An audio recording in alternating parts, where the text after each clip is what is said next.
Hold it. We have a phone call. Eddie Rishti on the phone. Let's see what he wants. Hey, Ed. We're on the air. Yes, just take a second. Hey, Ed. Ed, I don't know if I can vote you for MVP already. You're in last place again. I don't know if I can do this. Eddie Rishti already soliciting votes on the 0-2 Maurice's Pizza team for MVP. Had a couple of hits. Eddie, I don't know. I got to call some of the other guys. I'll vote for you. Bye-bye. That call brought to us by the RBI hotline. That's the Ricky Beverage Incorporated hotline. Already soliciting. Already, huh? Okay, yeah. Never too early. All right, might as well get it done. So now we got the expansion eligible bachelors organization versus Insane. And I'll tell you the truth, these guys, if they keep playing like this, are going to be eligible for many years. They did have some bright spots. No, they do have some bright spots. You know, first of all, they had Edward Cohen, who they just picked up this week from the Syracuse league. Drove down 8 hours when he was called up, and he hit 2 monster home runs. And I think down the road he'll be a pretty adequate pitcher. You know, this team has a couple of problems. They don't have any veteran leadership. And, you know, again, a lot of dissension, a lot of fighting, you know, they're just all over the place. But to their credit, they did stay in game 1. They lost 9-6 and they had bases loaded, 2 outs in the 7th, so they did have the go-ahead run at the plate. And, you know, it's just, they're just really, really rookies. Also, they missed their best player, Nathan Matute, and, you know, they had 2 different occasions. Guys called out for missing a base. I mean, you know, it's just, I know Eshko. I spoke to Eshko. He said he pointed those out. Yeah, I mean, Eshko from center field saw the guy didn't touch home. You know, I mean, it's just ridiculous stuff. But you know, I think they're going to get better every week. They're gaining more confidence, and you know, hopefully, you know, they pay their dues in more ways than one. Up next for them is Ike Yedid. Eligible bachelors. Not going to get much easier. What an introduction to that. I think as they continue to lose 2 games a week, that more and more of them are going to fall out, become disinterested, and either not show up or just show up and not care.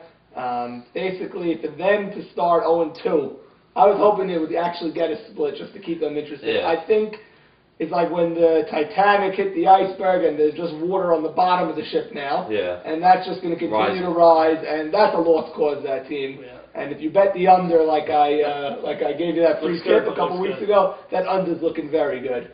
Yeah. The Mets may even get more wins than the Bachelors. You know, and you know, and to add insult to injury, Steve Azer was in attendance, and GM Marty Jamal, quote unquote, says we don't want to waste them on the eligible bachelors, right. So he didn't even pitch yesterday. Well, Marty's been a very controversial figure in this league for many years. Yeah. He's always said something to to get the other team riled up, and here he is doing it again. Yeah, so.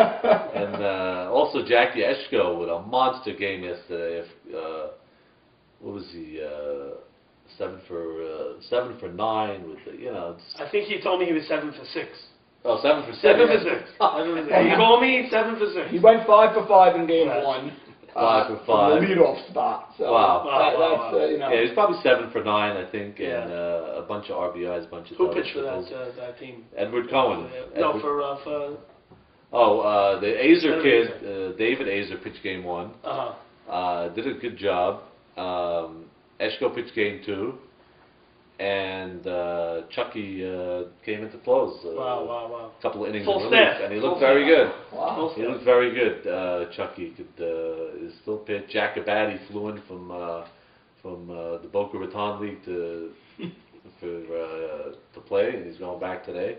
So that team looks pretty good. Mo Shama, they hit the ball good.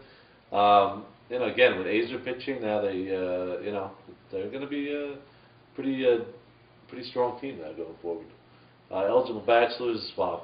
I mean, it's what else can we say? What time has been had tomorrow for that? Yeah. And I'm sure they're They had a bit having to some, do with it, so. they're having some dissension also. I know David Tavish had a cleanup game one. Yeah. Had a rough game, immediately got dropped down to the 6 hole for game 2. So I don't know who's calling the shots over there or how that's going to play if you keep on moving players around that quickly. So I see that team as a lost cause, to tell you the truth. Yeah, well, you know, listen, those expansion teams, they don't usually win right away, so hopefully, you know. They're going for the draft pick, I think. Yeah, they're Right. a lottery picks, we'll see. So that's enough for those guys. Now the next matchup was at Jersey Shore. Meadowbrook, and we had Douglas Dweck's Jersey Shore team versus Killer Z's 2, and really this is like Killer Z's 1 versus Killer Z's 2. Yeah. Most of the Z's were in attendance. And you know, and then there was a little bad blood between these two organizations. A lot of bickering back and forth between the captains and Yedid. I mean, you said they're the worst team in the league next to the eligible bachelors. So, I mean, there was some bad blood, but from what I understand, you took a low-key approach yesterday. Yeah, well, you know, the take on that team, or my take on that team, was that they didn't have enough hitting, and maybe Sammy Cross wouldn't pan out at short. Turns out that the score of the first game was 19-2. Jersey Shore over over the Killer Z's 2. Wow. 19-2. So, and IQD pitched the entire game. So, it was a rough outing for Sammy Cross and for Yedid. A lot of sun going into right field that was bothering the right fielders, Richie Braha, Avi Dweck. We're having a lot of issues in right. And Henry Shalom was amazing pretty much the whole entire day. I believe he had 4 triples, 2 doubles, and a home run. Wow. You know, maybe 20 total bases Wow. on the day. So he had an amazing day. And we were frankly very happy with the trade we made because the sun was bothering the Killer Z's in right field. We had Elliot Harari fielding all the balls without a problem. So that was really the difference in the game we felt was the play in right field of Elliot Harari making those plays.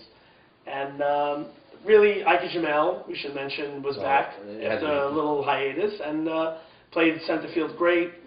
How was Eli Harari? He had good. We had Eli Harari in left field. Making his played very well. Abraham Haver played left field, and he played very well. So it was an overall, you know, wipeout at 19-2. But that's just game 1, you know. And YMSL, nothing is for sure. You know, you got to play a doubleheader, and you know, when it comes to Ike Yedid, you think that, you know, you got him. It's 19-2. You're overconfident. You just think you're going to, you know, mow down game 2. Just show up and it's over. And Stephen Batesh hit a big home run to put him up 3-0. Sammy Cross hit a grand slam to put him up 7-0. And we didn't score until the 6th inning. We scored a run in the 6th, a run in the 7th, and we lost 7-2. So a big difference from going 19 runs to 2 runs. 17-run difference. So. Just 2 different games. They got a real good team. Shearer was excellent in left field. Yeah, one of the you know, he was excellent in left field. So Sonny Shalom was a vacuum in center, and they played a good game. Again, I would say it was, you know, pretty much IQD shutting us down. Other than Henry, who still hit in the second game. You know, there wasn't much else happening. I didn't get to hit the second game. I don't think Elliot Harari had to hit the second game. So that's like the middle of the lineup, really not doing much.